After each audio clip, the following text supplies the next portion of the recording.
Hey everyone, thank you for stopping by my channel today. I'm going to be talking about Tarte's new release, the Tartelette in Bloom eyeshadow palette.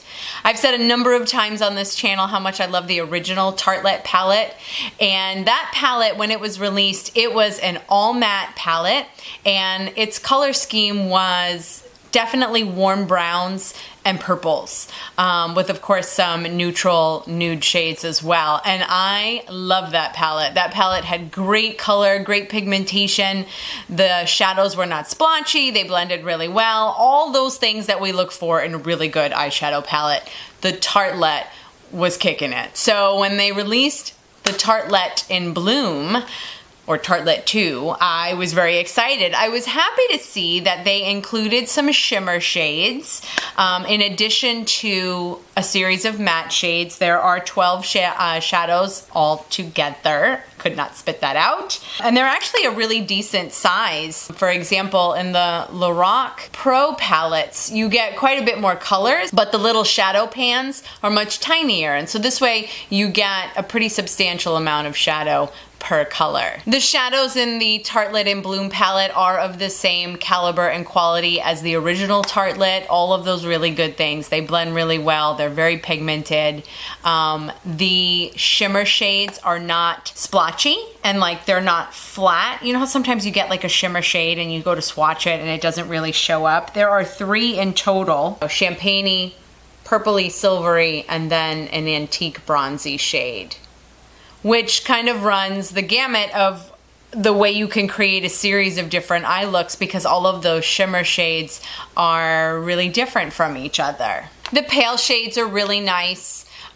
There's some really good crease transition shades. I don't know why I can't say that, because that is something I always look for in a palette. I love when you can have a palette and create your entire eye look, and you don't have to reach for the brow bone highlight, and you don't have to reach for the transition shade.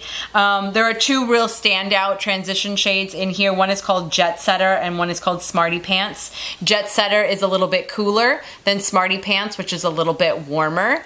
And so that could be the basis for either kind of eye look that you might be going for. And so I was really excited to see that in this palette. One thing I don't understand are the 2 darker shades, and I'm having even difficulty explaining the difference between them. They're virtually the same. They're both black based. One has a hint of gray to it. The other has a hint of really dark chocolate. I'm not quite sure why. I mean, they're just so similar to each other. You know, I'm kind of like, whatever. As far as the other tones in this palette, whereas the original Tartelette was purple and warm browns, this one is rosier and mauvier, still kind of in the purple family, but there's definitely a little bit more pink in all of the shades. So let me just swatch a couple. The darker one will be called Rebel and the lighter one will be called Sweetheart. This is Sweetheart here, and then this is Rebel right here. The shadows are displacing a little bit of product. There's a little bit of pickup when you touch your brush, or in my case right now, your finger to the individual pans, but I don't find that being difficult when I'm applying them. I don't wind up looking at myself going, oh my God, there's shadow, like a rain shadow all underneath my eyes right there. I don't find myself saying that. Ultimately, in the end, I really do think they complement each other. Obviously, the In Bloom coming with some shimmer shades is a bonus, whereas at the same time, it's really hard to find a really solid all matte palette, and I think the Tartelette, the original, accomplishes that. I favor more the purple than I do the rosy or the mauvey, but I did not have any problem using this palette, and so I'm having a hard time recommending which one of the 2 you should choose, so get both. So I'm going to recreate this eye look with you right now using only the Tartelette in Bloom palette. I did not have to reach for any other shadows. And so let's kind of see what I went into in order to look like this. So I've already done my face. Since today we are strictly blooming with the Tartelette in Bloom palette, I went ahead and I did basically the rest of my face, and I will link all of the products that I used down in the description box below. I figured we would focus today on strictly doing my eye makeup since we are talking about an eyeshadow palette. So as I was saying, I'm going to start with my transition crease shade, and I'm going to use this shade called Smarty Pants, which is this really light tone brown right here.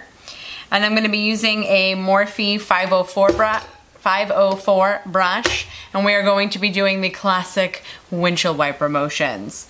Just kind of back and forth, in the crease, above the crease, below the crease. Just not in the crease of your nose anywhere, because that would not be effective. So I started with this shade because it is just a couple shades darker than my skin tone, and it's just going to kind of be the most seamless transition color between the darker shades and the lighter shades, because you need like a translator between everybody. Next, I'm going to be taking this shade called Jet Setter, which is kind of a taupey kind of brown. So it's a little bit of a cooler brown, and I'm gonna use the Morphe M433 brush. And I've selected this color because I want to just kind of deepen the color of the crease a little bit. And I want to start introducing the cooler tones that are in this palette, because I'm going to be using some of the more purple tones as we go along, the purple mauve-y kind of tone. So I don't want the entire eyelid to just be all warm in color. I want to introduce just a little bit more of the cooler tones. I just got this fabulous brush from Sigma. It's their small tapered blending brush. It's an E45, and it's perfect to get into those little areas with some darker shades, and it gives you a lot of control. So I'm gonna go to my outer corner now, and I'm gonna use this tone, this gorgeous tone. It's called Leader, and it's a purpley brown. It is, chestnut comes to mind. I'm not sure if that's actually what a chestnut looks like, but it's got that kind of reddish, brownish, purplish though kind of undertone. And so I'm going to take this really tiny little tapered blending brush, and I'm going to go to the outer third of my eye, because I really want to darken up the outer crease. Wow. What's really nice is that it allows you to apply some pretty dark shadows, but not be too harsh about it, because you don't want to suddenly like stamp your eye with a really dark shadow. We're gonna blend that in just a minute. Woo, that looks harsh on camera.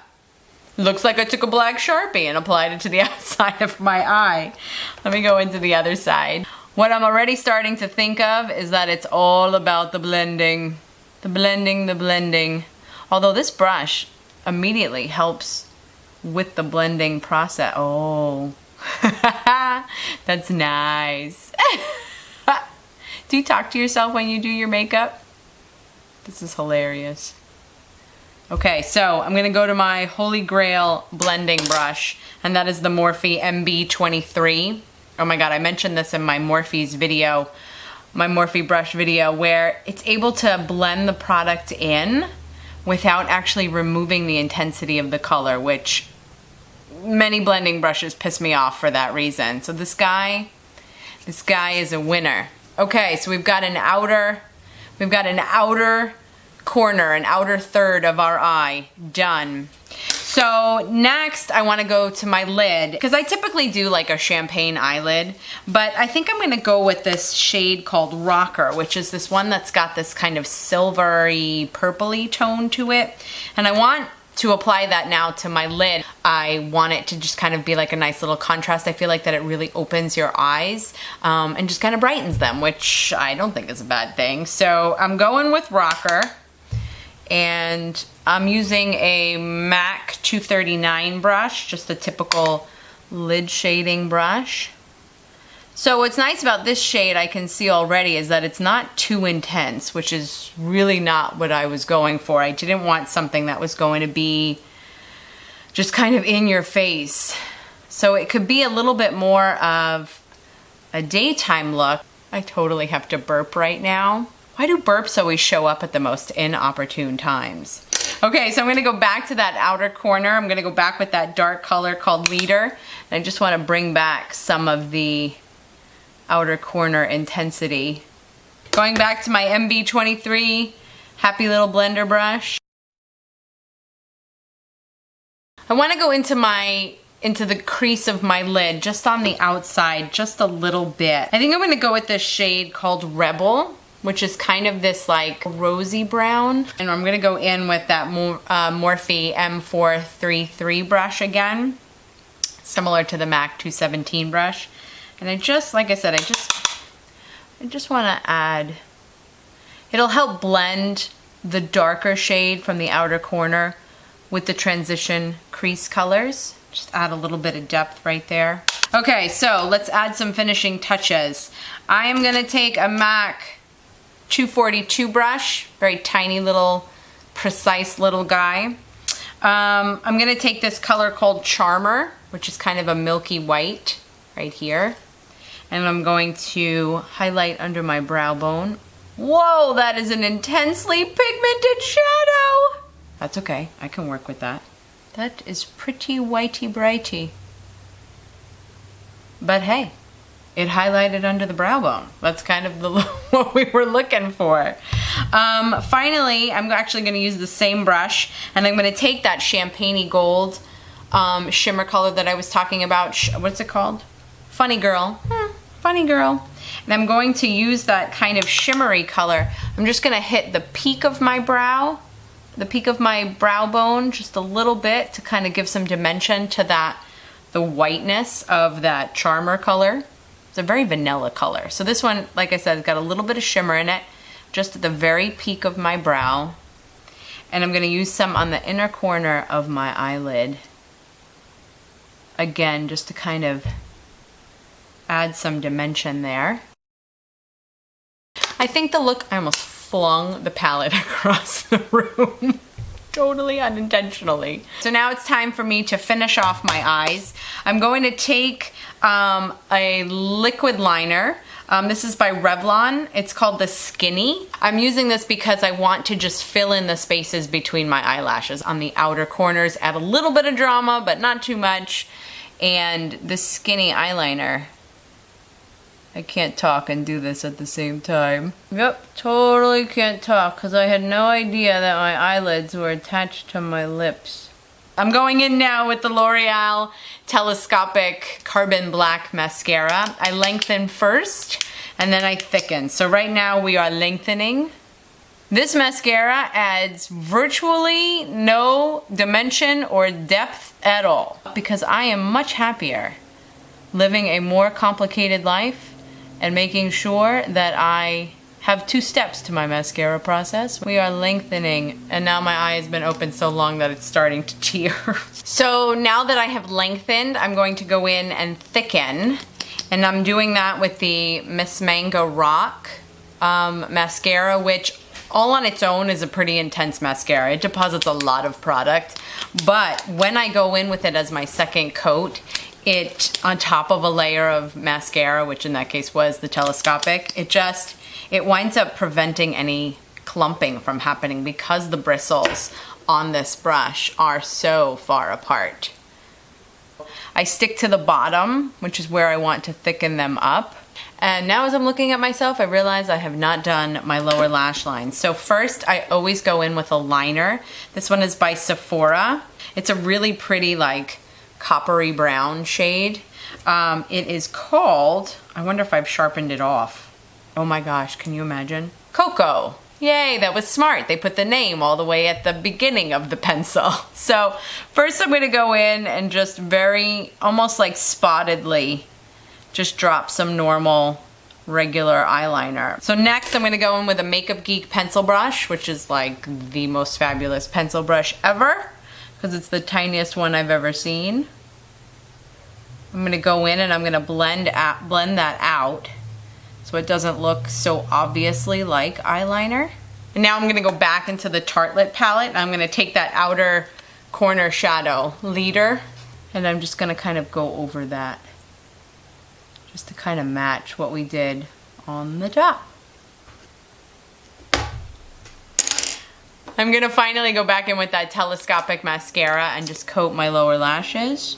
It's actually a really good lower lash wand because it is such a small, thin brush. So, okay. I love when I can use a palette and only that palette to create an entire look. And plus, there are definitely way more shadows in this palette that you could use to intensify this eye look. I do want to go in with a lipstick, and it's new to me. It's by ColourPop.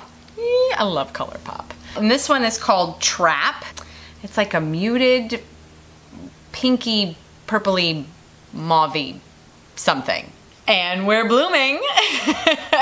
Thank you so much for stopping by my channel today and spending this time with me. If you enjoyed this video, please give it a thumbs up. And if you're not already a subscriber and would like to participate in some more silliness going on this channel, then please hit the red button and subscribe. I look forward to seeing you in my next video. And in the meantime, thanks. It's one of those hard to describe pinkle. Pinkle. So I'm going to start with my transition crease shade, which are two of the most difficult words to ever put together. Transition, crease, shade. Maybe it's just me. Is it just me? It's probably just me. The little. I really do hope you have a good rest of your day. I look forward to seeing...